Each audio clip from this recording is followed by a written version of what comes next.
નમસ્કાર HX24 news ગુજરાતીમાં આપનું હાર્દિક સ્વાગત છે। દરરોજના બ્રેકિંગ સમાચાર જોવા માટે અમારી ચેનલ લાઇક, કમેન્ટ, શેર અને સબસ્ક્રાઇબ કરો। ચાલો જોઈએ આજના તાજા બ્રેકિંગ સમાચાર। મહિલાઓ માટે વિઝન છે કે ભારતીય જનતા પાર્ટીએ જ્યારે 33% હતી એમાંથી 50% મહિલાઓને સ્થાન આપ્યું છે, એટલે કે પુરુષ સમોવડી મહિલાઓને બનાવી છે। તો મહિલાઓ પણ એટલી જ ઉત્સુકતાથી અમારા કરંજ વિધાનસભામાં જોડાયેલી છે અને સર્વ એક નાનામાં નાનું કાર્યકર્તા પણ કોર્પોરેટર લેવલનું કામ કરી શકે છે અને ઝોન સુધી જઈ શકે છે, લોકોના પ્રશ્નોનો હલ કરી શકે છે, એક મહિલાની તાકાત બતાવી શકે છે।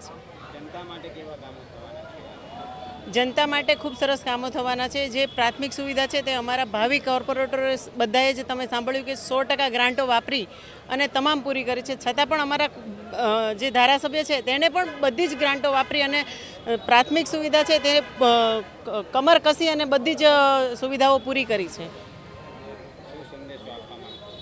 બસ માત્ર ને માત્ર એટલો સંજય કમળને મત શું કામ કમળને RTE તો એને મત, દવાખાનાનું કાર્ડ તો એને મત, સરકારશ્રીની યોજના છે, નમો લક્ષ્મી છે, સરસ્વતી છે તો મત એને। વોર્ડ નંબર 14 ઉમરવાડા માતાવાડી આ વિસ્તાર હંમેશાથી ભારતીય જનતા પાર્ટીનો ગઢ રહ્યો છે। આ વિસ્તારમાં ભૂતકાળમાં થયેલા કામો, ગત 5 વર્ષ દરમિયાન થયેલા કામો, આ બધા જ કામોનો હિસાબ લઈ અને અમે ચારેય ઉમેદવારશ્રીઓ અને ભારતીય જનતા પાર્ટીની સમગ્ર ટીમ વિસ્તારના લોકો વચ્ચે જવાના છીએ। સોસાયટી વાઇઝ એક સોસાયટીમાં શું ભારતીય જનતા પાર્ટીને દ્વારા શું કામ કરવામાં આવેલા છે તેનો હિસાબ લોકોને આપીશું અમે, અને ભવિષ્યમાં શું કરવા માંગીએ છીએ, શું અમારું આ વિસ્તારના લોકો માટે વિઝન છે એ વિઝન પણ અમે લોકોને સમજાવીશું। આજે મધ્યસ્થી કાર્યાલયનું જે ઉદ્ઘાટન કરવામાં આવ્યું છે એનામાં શું કામગીરી થવાની છે કે જેનાથી જનતાને કોઈ ફાયદો થવાનો હોય કે એમને કંઈક ચૂંટણી કાર્ડમાં કોઈક એલિગેશન હોય તો એ કમ્પ્લીટ થશે નથી?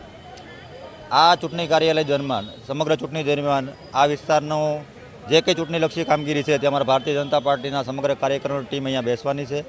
લોકોને મતદારોને મતદાનની સ્લીપ અહીંથી લોકો ઘર ઘર સુધી વિતરણ કરવા માટેની વ્યવસ્થા અહીંથી કરવામાં આવનારી છે, તેમજ પૂરા દિવસ દરમિયાન લોકોને કોઈ મતદાર યાદીમાં નામ ક્યાં છે, કયા વિસ્તારમાં છે, તેમનું મતદાન મથક કયું છે તે સમગ્ર માહિતી અહીંથી અમારી ભારતીય જનતા પાર્ટીના કાર્યકર્તાઓની ટીમ બેસી અને લોકો સુધી પહોંચાડવાની છે। મુકેશ દલાલ 24 સુરત લોકસભા સાંસદ।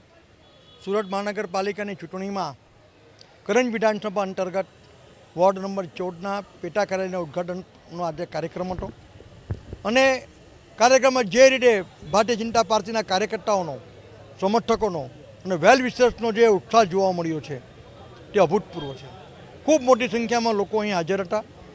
વોર્ડ નંબર 14 અને વોર્ડ નંબર 15 ભારતીય જનતા પાર્ટીના ટ્રેડિશનલ ગઢ રહ્યા છે।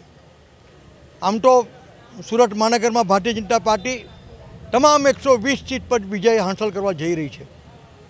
વોર્ડ નંબર 14 અને વોર્ડ નંબર 15માં પણ ભારતીય જનતા પાર્ટીનો ભવ્ય વિજય મિનમેક છે અને સમગ્ર વરાછા રોડની પટ્ટી પર વોર્ડ નંબર 2, 3, 4 અને 5 એ તમામ વિસ્તારોમાં હું આજે ફર્યો છું અને તમામ વિસ્તારોમાં મને ભારતીય જનતા પાર્ટી તરફે અભૂતપૂર્વ એક લોકોનો પ્રેમ અને ઉત્સાહ જોવા મળ્યો છે। સંદેશ એ જ છે કે ભારતીય જનતા પાર્ટીની તરફેણમાં કચકચાવીને મતદાન કરો।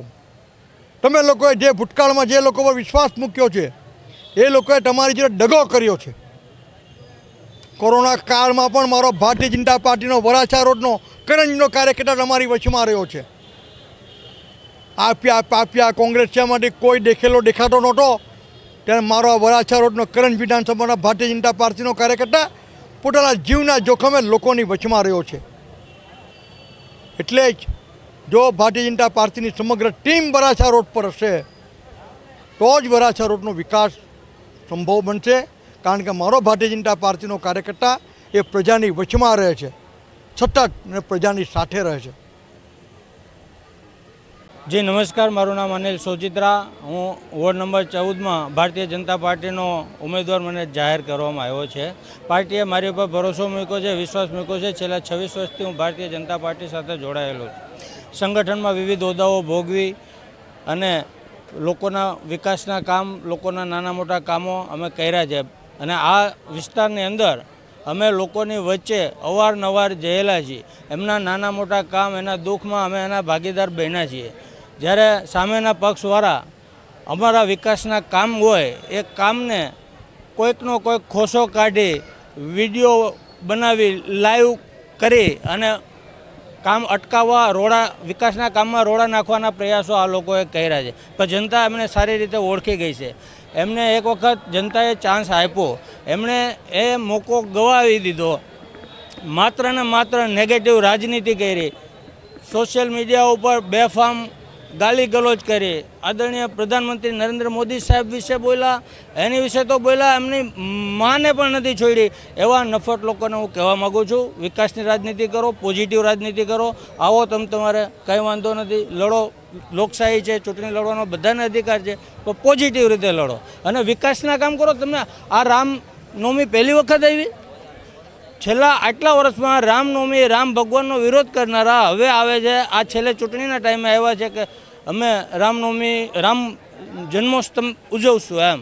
તો લોકો બધાને ઓળખે છે. આવી રીતે ખોટા જે ઓલા ચોમાસામાં ફૂટી નીકળેવા કાચબાઓ, કાકડાઓ છે, તો એનાથી લોકો ભરમાશે નહીં. અને અમને પૂરો વિશ્વાસ છે કે ભારતીય જનતા પાર્ટીના અમને 4 ઉમેદવારોને ભવ્ય બહુમતીથી વિજય બનાવશે.